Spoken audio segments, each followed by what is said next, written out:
बागवान भाइयों, नमस्कार। हॉर्टिकल्चरल टॉक शो में आपका स्वागत है। बागवान भाइयों, आज मेरे साथ हॉर्टिकल्चरल टॉक शो में बागवान साथी हमारे मेहमान हैं मिस्टर जितेंद्र जी। आइए जितेंद्र जी से ही उनका परिचय जानते हैं। जितेंद्र जी, आप हमारे दर्शकों को, हमारे बागवान भाइयों को अपना परिचय दें। नमस्कार जी, मेरा नाम जितेंद्र है और मैं जिला मंडी के सराज क्षेत्र से बिलोंग करता हूँ। जी, अच्छा जितेंद्र जी, आपको बागवानी करते हुए कितना समय हो गया है? सर लगभग 4 से 5 साल से जो है मैं ये फार्मिंग कर रहा हूँ।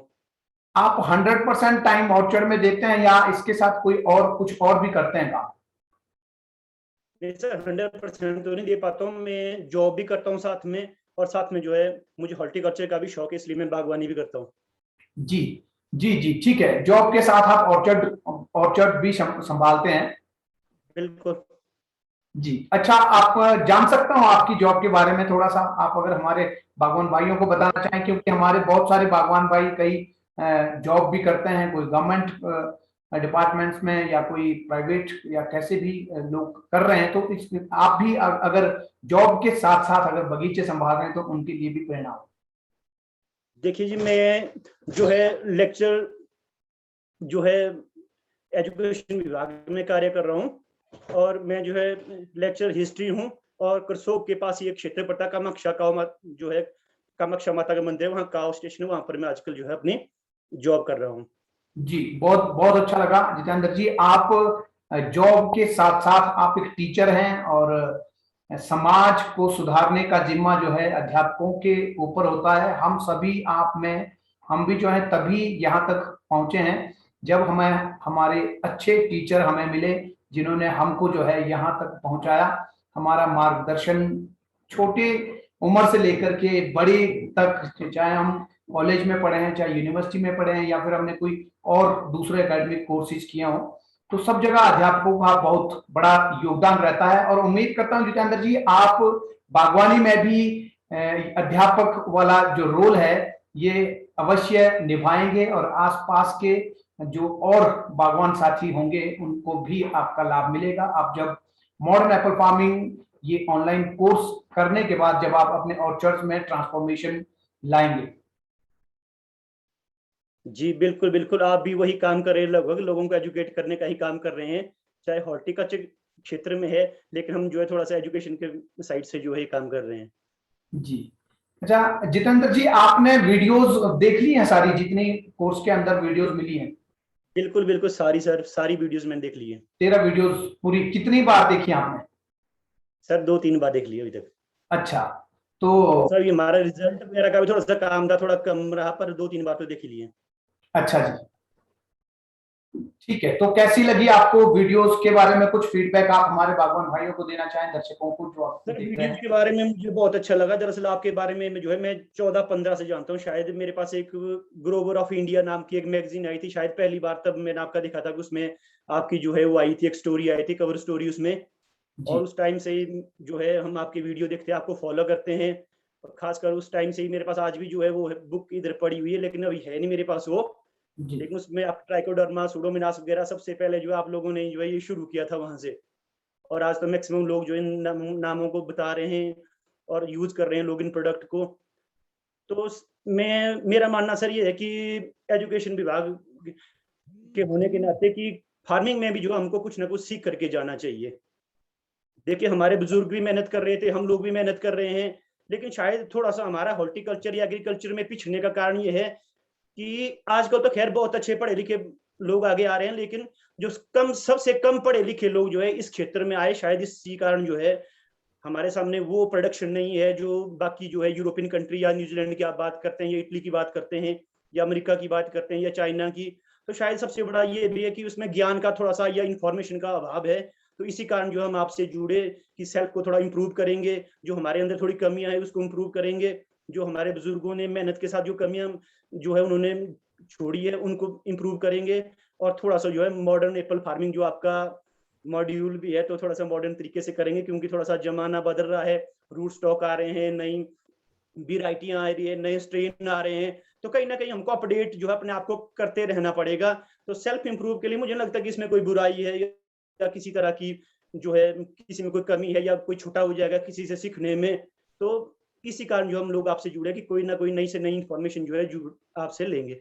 जी बिल्कुल, आपने बहुत बढ़िया कहा जितेंद्र जी की हम लोगों को जो है हम किसी भी क्षेत्र में हम काम कर रहे हो, अगर हमें और आगे बढ़ना है तो हमें खुद को अपडेट रखना है, अपने नॉलेज को अपडेट रखना है और संसार के साथ, वर्ल्ड के साथ बाकी और लोग अलग अलग देशों में रह करके वो हमारे सेम प्रोफेशन, जो हम प्रोफेशन, जिस प्रोफेशन में हम हैं उसी प्रोफेशन में बाकी लोग जो है दुनिया के दूसरे क्षेत्रों में रह करके वो क्या कर रहे हैं, तो हमको भी अपडेटेड रहना है, नॉलेज के साथ भी, एक्सपेरिमेंट्स के साथ भी, और जो रिसर्चर्स की रिसर्चेज हैं वो हमको पढ़नी चाहिए, और दुनिया के कोने कोने में डॉक्टर्स ने क्या क्या लिखा है अलग अलग इन बागवानी के बारे में, चाहे किसी दूसरी सब्जेक्ट के बारे में, अब जिस प्रोफेशन में हम हैं, मतलब कहने का ये है कि सीधा हमें जो है उससे अपडेटेड रहना चाहिए।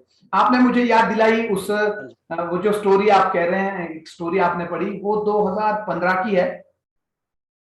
हाँ जी जी जी बिल्कुल, जी आपने बिल्कुल सही कहा, 2015 में, और इससे भी पहले, वो तो चलो स्टोरी स्टोरी आपने पढ़ी, उससे पहले भी 2013 से मैं बागवान भाइयों को गांव गांव में जाकर के इसके बारे में, ये ट्राइकोडर्मा, सुडोमोनास है, चाहे ऑर्गेनिक फार्मिंग है, चाहे लेटेस्ट टेक्नोलॉजी एप्पल फार्मिंग की हो, प्रोडक्शन किस तरह से बढ़ाई जाए, क्वालिटी किस तरह से बढ़ाई जाए, बहुत सारी बातें मैंने बागवान भाइयों से गांव गांव जाकर के रखी हैं। और वो शायद ऐसा दौर था 2-3 सालों का, 13, 14 और 15, 3 सालों में, जब मैंने ऐसे गांव देखे जहां मैं कभी नहीं गया और शायद पता नहीं दोबारा भी जा पाऊंगा या नहीं जा पाऊंगा। तो ऐसे उस वक्त जो है लोगों का इतना अच्छा आते थे, जहां भी सेमिनार्स गांव में होती थी 20-25 लोग, 30 लोग आते जरूर थे, लेकिन ट्रांसफॉर्मेशन जो है देखने को नहीं मिलती है। उसके बाद भी फिर सोशल मीडिया के माध्यम से बहुत सारी वीडियोस मैंने बनाई, लेकिन फिर भी लोग दोबारा से वही प्रश्न, आज भी मैं जब लाइव हुआ था 4-5 बजे के करीब, तो उस वक्त भी किसी ने कमेंट में पूछा था कि रूट रॉट क्यों होता है, और रूट रॉट के ऊपर मेरी बहुत सारी वीडियो सोशल मीडिया पे है, और भी बहुत सारे लोगों की होंगी, मेरी भी है, यूट्यूब पे भी है, और वेबिनार्स मैंने इतने किए हैं कि एक तो संख्या इतनी है, 9 लाख लोग हैं, आप ये समझे 9 लाख परिवार हैं जो बागवानी कर रहे हैं। तो जरूरी नहीं है कि हमने जो है 5 वीडियो 10 वीडियो बना करके हम 9 लाख लोगों तक पहुंच गए।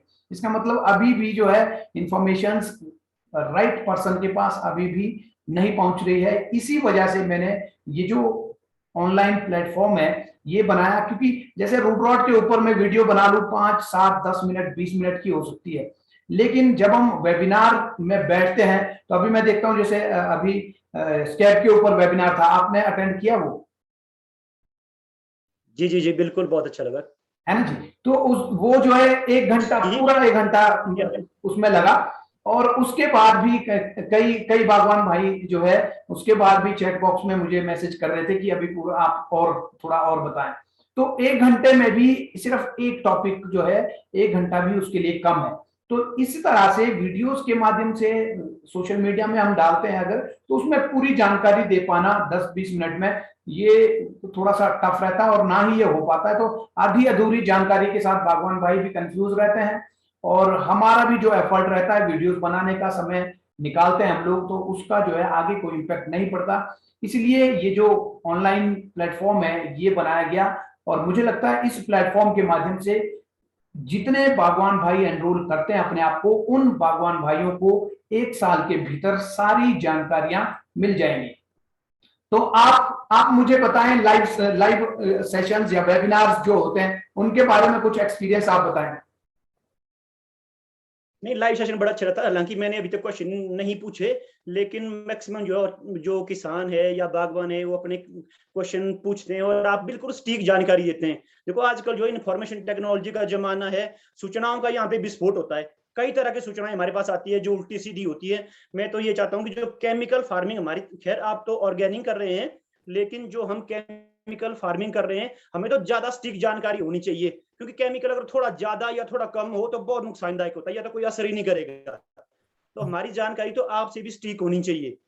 लेकिन जो आपकी जानकारी होती है बिल्कुल साइंटिफिक होती है, तभी जो है हम लोग आपसे जुड़े, नहीं तो अदरवाइज इतने सालों से मेरे को, मैं 1 रुपया बर्बाद नहीं करूंगा अगर बेकार में, अगर जहां मुझे डाउट हो थोड़ा सा भी, या मुझे लगेगा कि कोई रॉन्ग इन्फॉर्मेशन दे रहा है, या कई तरह की आज तक आपने देखी होनी, लास्ट ईयर भी एक वीडियो आई थी कि सूखे पेड़ों में भी जड़ें निकलने लगी।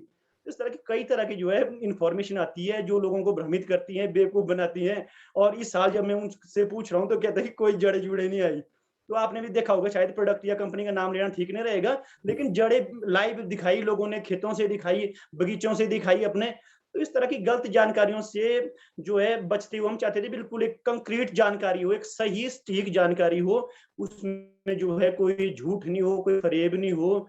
तो ऐसे जो है कहीं जुड़ा जाए, या जो स्वयं खेती कर रहे हैं, जो ना केवल प्रोडक्ट बेच रहे हैं, कुछ तो ऐसे कि वो प्रोडक्ट ही बेचेंगे, खेती बाड़ी कर रहे हैं, आप जो है खेती-बाड़ी कर रहे हैं, रूफ टॉप पे भी कर रहे हैं, और दूसरे जो है अपने सीडलिंग के प्लांट्स भी लगा रहे हैं। तो हमें लगा कि आपसे जो है जुड़ना चाहिए, और आपका जो मॉड्यूल है बहुत अच्छा लगा। हमें बहुत सारी जानकारियाँ जो है, बेसिक जानकारी जो है हमें इसमें काफ़ी ज़्यादा जो है हासिल हुई। जी, देखिए मेरा भी यही मानना है कि बागवान भाइयों को एक एक समस्या जो ऑर्चर्ड्स में आती है उसके ऊपर बात हो, और एक एक प्रॉब्लम को वो साइंटिफिक तरीके से समझे। चाहे हम इंसेक्ट्स की बात करें, चाहे पेस्ट की बात करें, चाहे सॉइल बॉर्न डिजीजेस की बात करें, चाहे वेराइटीज की बात करें, या फिर जैसे प्लांटिंग सिस्टम्स जो हैं, चाहे हाई डेंसिटी प्लांटिंग सिस्टम है, ultra high density planting system है, जो भी है, या सीडलिंग सिस्टम है, जो भी सिस्टम्स है उनके ऊपर वो बागवान भाई जो है सक्षम हो जाएं कि मुझे एक्चुअल में हाई डेंसिटी में प्लांटिंग करनी है या अल्ट्रा हाई डेंसिटी में प्लांटिंग करनी है। मैं ये चाहता हूं उनको मैं ये सारी जानकारियां दूं, हाई डेंसिटी में क्या क्या फायदे हैं, क्या नुकसान है, अल्ट्रा हाई डेंसिटी में क्या फायदे हैं, क्या नुकसान है, इसी तरह से सीडलिंग में भी। तो सारी जानकारियां जब उनको होंगी तो वो अपने आप जो है निर्णय लेने के लायक हो जाएंगे कि मुझे किस तरह की प्लांटिंग करनी है, या मुझे फंजीसाइड का यूज कैसे करना है, इंसेक्ट्स को मैंने कैसे टैकल करना है। तो ये बहुत सारी टेक्निक्स हैं, जैसे मैं बताता भी हूं कि कीड़ों को और बीमारियों को टैकल करने के लिए एक सिर्फ इंसेक्टिसाइड्स के ऊपर या सिर्फ फंजीसाइड के ऊपर ही निर्भर रहना, ये मुझे बेमानी लगता है। अब बहुत हो गया, बहुत सालें हो गई फंजीसाइड्स की बातें करते करते। तो मुझे लगता है इसके अलावा जो दूसरे और भी जो रास्ते हैं उनको भी हमें अडॉप्ट करना चाहिए, ताकि कम से कम फफूंदनाशी और कीटनाशकों का प्रयोग जो है ऑर्चर्ड्स में हो, और हम लोग जो है इनको नेचुरल तरीके से, और किस तरह से अनफेवरेबल कंडीशन जो है बगीचे में इन बीमारियों या इन इंसेक्ट्स के लिए बनाई जाए, ताकि इनकी संख्या अपने आप अनायास ही कम हो। तो ये मेरी मंशा है इसके पीछे। आप बताएं थोड़ा सा बागवान भाइयों को आप क्या कहना चाहेंगे, क्योंकि देखिए इस कोर्स को लेकर बहुत विरोधाभास लोगों में भी है, बहुत सारे लोगों तक कभी इंफॉर्मेशन नहीं पहुंची है, और बहुत सारे लोग ये सोच रहे हैं कि ये कोर्स है क्या, कैसा, इसकी वर्किंग लोगों की समझ में नहीं आ रही। थोड़ा आप अगर उनका विरोधाभास दूर कर सकें जितेंद्र जी। देखो जी, जो ये कोर्स है इसमें जो है आप बिल्कुल बेसिक चीजों के बारे में और सही ढंग से बता रहे हैं। आप वीडियो का सहारा ले रहे हैं, आप चित्र का सहारा ले रहे हैं, आपने एक बिल्कुल मॉडल ट्री लाया, हर तरह से मतलब जितना इजी ढंग से जो है आप समझा सकते हैं उतने ढंग से जो है समझाया जा रहा है इस मॉड्यूल में। और उसके बावजूद भी जो है किसी को समझ नहीं आ रहा, तो फिर तो या तो कोई ठेकेदारी करे या तो फिर नेतागिरी करे, बाकी जगह ऑप्शन देखे। अदरवाइज जो बिल्कुल सिंपल तरीके से, बिल्कुल एक लेमैन जो होता है वहां से जो है ए से लेकर जेड तक जो है बिल्कुल सिस्टेमेटिकली जो है हर एक जानकारी जो है बागवानों को दी जा रही है। उसके बावजूद भी अगर कोई डाउट है तो क्वेश्चन आंसरिंग जो है एक सेशन होता है, आप क्वेश्चन पूछ सकते हैं। उसमें आप जो है ऑप्शन है, कोविड काल में जो है लोग इकट्ठे नहीं हो सकते हैं, कहीं सेमिनार नहीं हो सकता है, हॉर्टिकल्चर के सेमिनार भी नहीं हो सकते हैं, तो आप लोगों के घर तक जो है इंफॉर्मेशन जा रही है, और बिल्कुल सही इंफॉर्मेशन जा रही है। नहीं तो अदरवाइज मानो शिमला में कोई सेमिनार एक दिन के लिए 3,000 रुपये तो वहीं आपके जाने में आने का खर्चा हो जाता है। या किसी ऑर्चर्ड का आप विजिट करते हैं, रास्ते में थोड़ा पार्टी हो जाती है तो 4-5 हजार रुपये आपका खत्म हो जाता है। तो लगभग एक टूर पे जो आपको कितनी सी जानकारी मिलती है। तो आपको घर बैठे जानकारी मिल रही है, आपको कहीं जाने की जरूरत नहीं है। जो आपकी समस्या है आप जो चैट बॉक्स में डाल सकते हैं और आपकी समस्या का जो है समाधान भी दिया जाता है। जी तो मैं तो बागवानों से यही चाहूंगा कि जितने हो सके आप लोग जो है इसमें और एक स्प्रे आपकी जो है इतने की पड़ती है कि हालांकि आप 2 स्प्रे भी कम कर सकते हैं। जब आप सिस्टमेटिकली करेंगे, ढंग से जो है स्प्रे करेंगे, तो आपकी 1-2 स्प्रे भी बच सकती है। तो मतलब ये आपके 3500 रुपए तो 1 महीने में भी बच सकते हैं कहीं भी आपके। अगर आपके पास सही जानकारी है, सही तरीके से आप फार्मिंग करते हैं, तो सब लोगों को जो है इसमें जुड़ना चाहिए और ये सबके हित की बात है। मैं अपने हित की बात नहीं कर रहा हूँ, ना मैं आपसे कोई कमीशन ले रहा हूँ, ना आप मेरे से कोई कमीशन ले रहे हैं। ये तो सबके जब आप सबके लिए इन्फॉर्मेशन दे रहे हैं, एक सटीक जानकारी दे रहे हैं। सबसे बड़ी बात तो ये है कि इन्फॉर्मेशन जो है तभी आपके काम की, अगर वो सटीक है वो। अगर गलत इन्फॉर्मेशन है फिर तो कई कुछ, क्योंकि आजकल कई वीडियो देखे, कई हमारे प्रूनर जब पेड़ों में चढ़े तो उन्होंने सत्यानाश कर दिया पेड़ों का 1 साल में ही। तो आपके पास जानकारी होनी चाहिए और सटीक जानकारी होनी चाहिए। जी बिल्कुल, आपने बहुत अच्छा कहा कि जानकारी सटीक और जानकारी वही जो देखी, जांची और परखी है। और कई सारी रिसर्चेस पढ़ी हो। मेरा भी यही मानना है कि अपने ऑर्चर्ड्स में जो चीजें इंप्लीमेंट की गई हैं, जो जो वहां पर समस्याएं आई और उन समस्याओं के निदान के लिए जो जो स्टेप मैंने उठाए, वही मैं बागवान भाइयों के साथ शेयर करता हूं। इसके साथ साथ मैं उसको क्रॉस चेक भी करता हूं। कई सारे फॉरेनर डॉक्टर्स की मैं रिसर्चेस पढ़ता हूं, बहुत सारे लिटरेचर्स मैंने रखे हुए हैं और वो भी मैं पढ़ता रहता हूं। तो जहां जहां से मुझे जो जो जानकारियां मिलती है और उनको अपने ऑर्चर्ड में, अपने प्लांट के साथ कोरिलेट करके जो सही चीज सामने आती है, वही बागवान भाइयों को शेयर भी करता हूं। आपने देखा भी होगा कि मैं केवल एक ही बात, जैसे अब जड़ सड़न है, जड़ सड़न के लिए बहुत सारे लोग कहते हैं कि डाइथीन और बेंजोस्टिन डालें, कार्बेंडिजम और मैनकोजेब या नीला छोता डालें। तो मैं सीधा कहता हूं कि जी हमने तो, मेरे पिताजी ने कई सालों में नीला छोते के तो कट्टे के कट्टे डाले, लेकिन कुछ भी नहीं हुआ। डाइथीन बेंजोस्टिन की बहुत सारे पैकेट्स जो है थोक में होते थे, वो डाले नहीं। जब रिजल्ट नहीं आया तभी मैंने इंटरनेट के ऊपर उसकी, उस वक्त इंटरनेट बहुत कम लोग यूज करते थे, मेरे पास लोकमित्र केंद्र था, इसलिए उसका मेरे पास वीसेट लगा हुआ। तो 2009-10 की बात करूं, मेरे पास खूब स्पीड में इंटरनेट चलता था तब। तो तब इंटरनेट के ऊपर रूट रॉट का मैं इलाज ढूंढ रहा था गूगल के ऊपर, वहीं से मुझे मिला। मैंने उसी में डाला कि भाई बाहर के देशों में, अमेरिका में किस तरह से रूट रॉट को टैकल किया जा रहा है। तो जब वहां देखा मैंने कि हाइड्रोजन पेरोक्साइड वो यूज करते हैं, ट्राइकोडर्मा सुडोमोनास यूज करते हैं, मैंने कहा हम कहां सोए हुए हैं, हम तो अभी तक ये सोच रहे हैं कि केमिकल ही बेहतर इलाज है। जब आगे आगे बढ़ते गए पता चला कैंकर है, कैंकर के लिए कोई बीमारी है, कैंकर के लिए कोई दवाई ही नहीं है, लेकिन बायो प्रोडक्ट हैं जो कैंकर का इलाज करते हैं। और मैंने नहीं कहा, ये दुनिया के डॉक्टर्स ने कहा। कई लोग कहते हैं कि आप तो जी गांव की वो फोक स्टोरीज सुनाते हैं। भाई साहब, फोक स्टोरीज नहीं, आपने जो किताबें पढ़ी है, मैंने भी उसी तरह की किताबें पढ़ी हैं। फर्क कितना होगा, आपने किसी इंस्टीट्यूट में जाकर के पढ़ी होंगी, कॉलेज यूनिवर्सिटी में, मैंने अपने घर में अपने बगीचे के पास इंटरेस्ट के साथ पढ़ी। जो किताबें आपने इंस्टीट्यूट में पढ़ी, वो मैंने जो इंस्टीट्यूट में पढ़ी, शायद उस वक्त इतनी रुचि से हम नहीं पढ़ते थे। आप भी जानते होंगे जितेंद्र जी, जब कॉलेज और स्कूल यूनिवर्सिटीज जब हम पढ़ते थे तो तब इतनी रुचि नहीं होती थी। आज जो रुचि है वो, उसमें मजा कुछ और है, तो वो अपने आप ही दिमाग में बैठती है। आप क्या कहते हैं? बिल्कुल बिल्कुल बिल्कुल। जब वो तो सिर्फ एक टाइम पास होता है, उस टाइम तो हम शॉर्टकट देखते हैं कि हमारा किस तरीके से काम निकल जाए या मेरी बात बन जाए या मेरी मेहनत कम हो। लेकिन यहाँ तो आपको रिजल्ट आने चाहिए। यहाँ जो आप प्रैक्टिस करेंगे, जो आप मेहनत करेंगे, वही जो आपका उसका रिजल्ट मिलेगा आपको। जी तो यहाँ पर तो आप जितनी मेहनत करेंगे उतना रिजल्ट मिलेगा आपको। अच्छा, बिल्कुल। अच्छा जितेंद्र जी, आपका आज हॉर्टिकल्चर टॉक शो में मुझसे कोई एक प्रश्न, आप जैसे जानते हैं हॉर्टिकल्चर टॉक शो में जो बागवान साथी मेरे साथ मेहमान आते हैं, उनका जो है एक प्रश्न भी मैं लेता हूं। तो आपका प्रश्न हो कोई आज मुझसे? जी मेरा प्रश्न ये था कि मेरे जो रूट स्टॉक के पौधे थोड़े उसमें स्टेम बोरर की समस्या आ रही है। वो रूट रॉट नहीं है, वो जो है कॉलर रॉट नहीं है, लेकिन स्टेम बोरर छोटे छोटे कीड़े लगते हैं पहले शुरुआत में। वो शायद आपने एक बार बात भी की थी बीच में कि रूट स्टॉक में जो स्टेम आजकल आता है, वो स्टेम में जो है छोटे छोटे छेद करते हैं वो, और नहीं देखे उनको तो कई बार सड़न पैदा हो जाती है। तो उनका इलाज भी वही है जो रूट बोरर का है, या कोई और ट्रीटमेंट उनकी करनी चाहिए? देखिए, आप उसको कह रहे हैं जो नीचे बिल्कुल जमीन के साथ वाला जो पार्ट है वहीं पर रहता है, ऊपर नहीं, तने। कॉलर कॉलर नीचे नहीं लगता, जड़ों में नहीं जाएगा, वो सिर्फ उसके ऊपर का हिस्सा यूज करेगा जो मिट्टी से ऊपर का होगा। बिल्कुल मिट्टी के ऊपर, बिल्कुल उसको बार्क बोरर कहते हैं।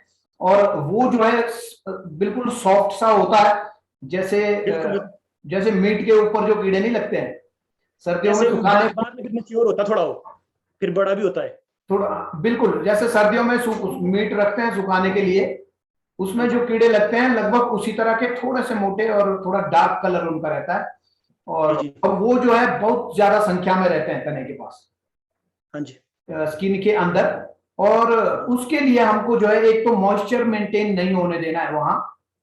अच्छा, तने के पास में मॉइस्चर को हमने बचाना है, मॉइस्चर वहां पर ना बने, उसको खाली करना है तने को चारों तरफ से, ताकि वहां जो है अंडे डालने को जो है सेफ जगह उसको बीटल को ना मिले, एक वो। और दूसरा जो है हम उसके ऊपर जो है लेटेक्स पेंट भी उसके ऊपर हम करें अगर, तो वो भी बढ़िया रहेगा। बाकी आप जो है जैसे बवेरिया बेसिना और मेटारिजियम है, ये भी है, तो इसकी जो है आप मेटारिजियम और बवेरिया बेसिना 500 ml एक ड्रम में डाल करके इसको 1-1 लीटर प्रति पौधा जो है तने के पास में आप उसको डाल सकते हैं जुलाई फर्स्ट वीक में। जी, क्योंकि अंडे की हैचिंग जो है जून के लास्ट वीक में लगभग हो जाती है, जुलाई फर्स्ट वीक में ही होती है। तो अगर हम जुलाई के पहले हफ्ते में इसको ये वाला काम निपटा देते हैं बवेरिया बेसिना और मेटारिजियम का, और बाकी मॉइस्चर हम बनने नहीं देते हैं नीचे तने के पास, तो ये बार्क बोरर का हमला जो है वो रोका जा सकता है। सर मेरे पास ये ट्राइकोडर्मा और सूडोमोनास है ना, 1-1 लीटर पड़ा है, लेकिन मैंने यूज नहीं किया। ये 2018 का खरीदा है मैंने, और 2020 में जो है उसमें एक्सपायरी डेट लिखी है, तो क्या ये एक्सपायर होता है कि नहीं होता है, मैं ये जानना चाहता था आपसे।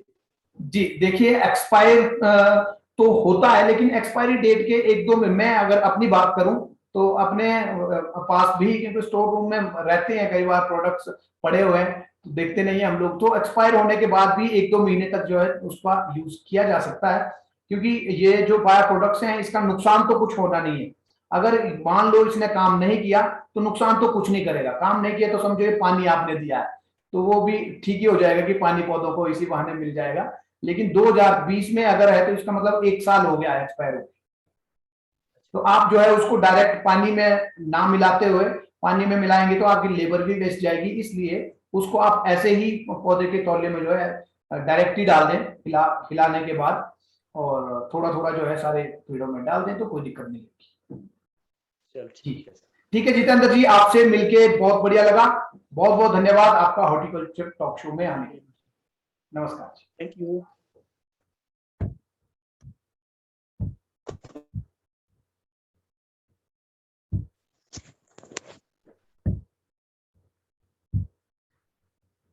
तो बागवान भाइयों, ये थे जितेंद्र जी जो कि मंडी जिला के सिराज क्षेत्र के रहने वाले हैं, पेशे से अध्यापक है, लेकिन बागवानी भी साथ साथ जैसा हमारे यहाँ रहता ही है बागवानी भी संभालते हैं, और बहुत ही अच्छा इनसे बात करके लगा। आपसे कल मिलेंगे 7:30 बजे हॉर्टिकल्चर टॉक शो में, लेकिन जुड़ना ना भूलेगा कल 7:30 शाम को हॉर्टिकल्चर टॉक शो में किसी नए बागवान साथी, बागवान मेहमान के साथ। तब तक के लिए नमस्कार, जय हिंद, जय भारत।